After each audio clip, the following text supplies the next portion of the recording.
Kothagudem city MLA Adireddy వాసుపై మాజీ MP Margani Bharat చేసిన వ్యాఖ్యలను టీడీపీ మహిళా నాయకులు తీవ్రంగా ఖండించారు.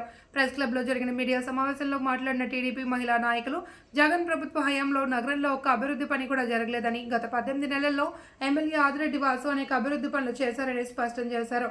భరత్ ఎంపీగా ఉన్నప్పుడు ఏ పనులు చేశారో ప్రజలకు చెప్పాలి అని, జగన్ ప్రభుత్వంలో మహిళలు, బాలికలపై జరిగిన అత్యాచారాలు, హత్యాకాండలు వైసీపీకి గుర్తు రావడం లేదా అని నిలదీశారు.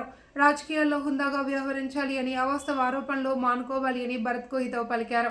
ఈ సమావేశంలో మాలే విజయలక్ష్మి, కోసూరి చండీప్రియ, తురకల నిర్మల, పార్వతీ సుందరి, సయ్యద్ అబ్జరీ, బోను ఈశ్వరి, గొర్రెల రమణి, కప్పల వెలుగు కుమారి, మీసాల నాగమణి, లీలావతి, దొంగ నాగమణి, బూరా కల్పన తదితరులు పాల్గొన్నారు.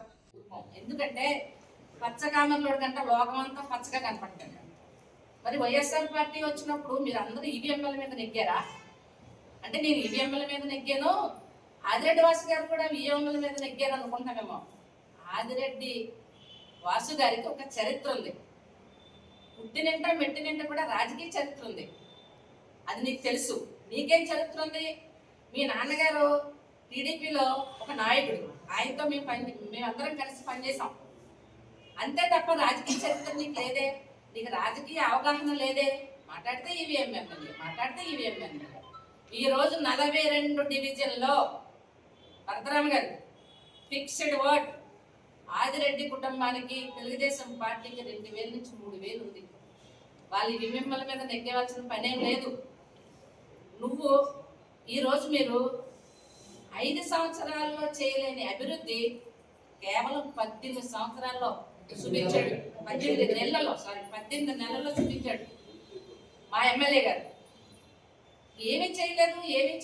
నీ వెనకాల అల్లేసి తిరుగుతున్నావు, ఏం వేసి తిరుగుతున్నావు. నీ వెనకాల ఉన్నారు గుండాలు, నీ వెనకాల ఉన్నారు రౌడీలు, నీ వెనకాల ఉన్నారు గంజాయి బ్యాచి.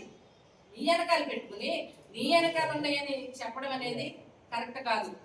ఏంటి, లోకేష్ బాబు గారు వస్తే మీకు చెప్పి రావాలా జైలుకి వచ్చారని? మీ జగన్మోహన్ రెడ్డి రాజమండ్రి వస్తే మహిళలు వేధిస్తూ మీటింగ్కి రమ్మని చెప్పి డైపర్లు పెట్టుకుని రమ్మని పిలిచిన చరిత్ర మీది. కానీ ఈరోజు మహిళలు ఎక్కడన్నా ఇబ్బంది పెడుతున్నాం మా పార్టీ, మా నాయకుడు ఆదిరెడ్డి శ్రీనివాస్ గారు. వాళ్ళకొక చరిత్ర ఉంది, ఒక గౌరవమైన కుటుంబం, ఒక గౌరవంగా పరిపాలన. అధికారంలో లేనప్పుడు కూడా మా భవానం ఎమ్మెల్యేగా ఉంటే 42 డివిజన్లో భవానీ చారిటబుల్ ట్రస్ట్ తరఫున ఎంతో మంది విద్యార్థులు ఆదుకున్నారు, ఎంతో మందికి గుళ్ళు కట్టించారు, ఎంతో మందిని ఆ కుటుంబం ఆదుకుంది. నువ్వేం చేసావని మిమ్మల్ని అడుగుతున్నాం. మీరు 5 సంవత్సరాల పాలనలో కార్లు వేసుకుని వెనకాల 2 జీబులు ముందు 2 జీబులు వేసుకుని తిరిగేవి తప్ప రాజమండ్రి అభివృద్ధిని జీవో చేసావు.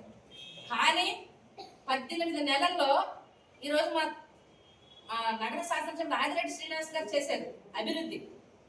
ప్రజలకేంటి, రాజమండ్రి ఏంటి, ఎక్కడ చేశానో గుంటలే. నేను ఆ దేవి చౌక్ చేశాను, ఏదో 5 అవర్స్ చేశాను, అది చేసి ఏం చేసామని మిమ్మల్ని ప్రశ్నిస్తున్నాం. ఇకపోతే గంజాయి బ్యాచ్లు విచ్చలవిడిగా ఉన్నాయి, రెవెన్యూ సీటర్లు విచ్చలుగా ఉన్నాయి. ఈ ప్రభుత్వం వచ్చిన తర్వాత మహిళా మనులు తెలుసుకుని మాట్లాడండి అమ్మా. మహిళా మనులు, మీరు ఏం జరిగింది మీ ప్రభుత్వంలో అనేది? మహిళలకి వేలాది మంది మానభంగాలు జరిగినాయి. క్రమశిక్షణ చర్యల్లో భాగంగా వాళ్ళ హాస్టల్ కూడా ముంచే విధంగా ఆర్డర్స్ అనేది ఇవ్వడం జరిగింది. ఇంత జరుగుతూ ఉండగా ఎవరైతే ఆ రౌడీ షీటర్కి ఆశ్రయం ఇచ్చారో వాళ్ళు కూడా వచ్చి ప్రెస్ మీట్ లో కూర్చుని లోకేష్ బాబు గారి గురించి మాట్లాడాడు, హోమ్ మినిస్టర్ గారి గురించి మాట్లాడాడు. ఏంటంటే అసలు ఏం జరుగుతుంది? మీరే రౌడీ షీటర్ను ప్రోత్సహిస్తారు, మీరే బ్లేడ్ బ్యాచ్ను ప్రోత్సహిస్తారు, మీరే గంజాయి బ్యాచ్ను ప్రోత్సహిస్తారు, మీరే వాళ్ళకి ఆశ్రయిస్తారు. వరద ఎవరి మీద చల్లుతారు? కూటమి ప్రభుత్వం మీద చల్లుతారు. ఒక్కసారి ఏదైనా ప్రెస్ మీట్ పెట్టే ముందు ఏదైనా ఒక విషయం మీకు తెలిసినప్పుడు పూర్వాపరాలన్నీ తెలుసుకుని అప్పుడు ప్రెస్ మీట్ పెడితే మంచిది. ఎందుకంటే ఏ నేరం జరిగినా, ఏ కేసు అయినా సరే విచారణ పూర్తిగా జరుగుతుంటే మూలం అనేది ఎక్కడ కనపడుతుంది? వైఎస్ఆర్సీపీ నేతల అనుచరులు కానీ, ఆ పార్టీకి సంబంధించిన వ్యక్తులు కానీ అందులో దోషులుగా తేలుతున్నారు. అప్పుడు మీరు 4 ఖర్చుకుని మళ్ళీ లోపలికి వెళ్ళిపోతున్నారు. ఏదైనా ఒక ఇన్సిడెంట్ జరుగుతుంది, ముందుకు వచ్చింది కూటమి ముందుకు వచ్చేస్తున్నారు.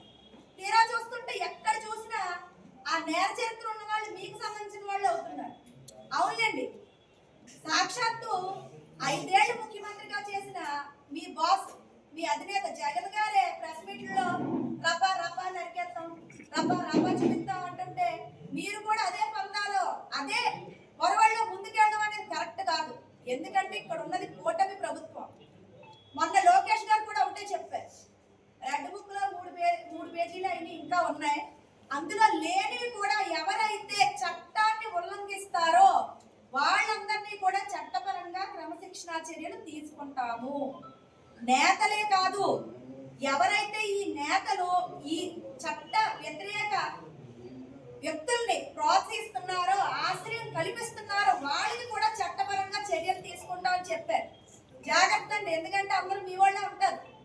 వాళ్ళని ప్రోత్సహిస్తున్నందుకు మీకు కూడా ముందు ముందు చర్యలు అనేవి ఉంటాయి.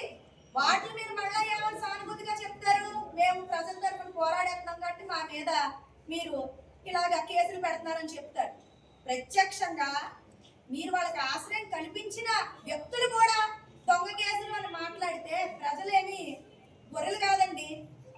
ప్రతిదీ ఈరోజు సోషల్ మీడియాలో ప్రతిదీ కూడా ప్రతి వ్యక్తికి నిజాలన్నీ కూడా చేరుతున్న తరుణంలో మీరు ముసుగేసుకుని ఇది వరకట్లాగే మేము ఏదో మాకు ఎంతేదో ఉందో మాకు కనపట్లేదు అన్నట్టుగా వచ్చి ప్రెస్ మీట్లు పెట్టేసి బొంకేసి బురదంతా మా ఎమ్మెల్యే గారి మీద చల్లేస్తే ఆయనే కడుక్కుంటారని మీరు అనుకోద్దు.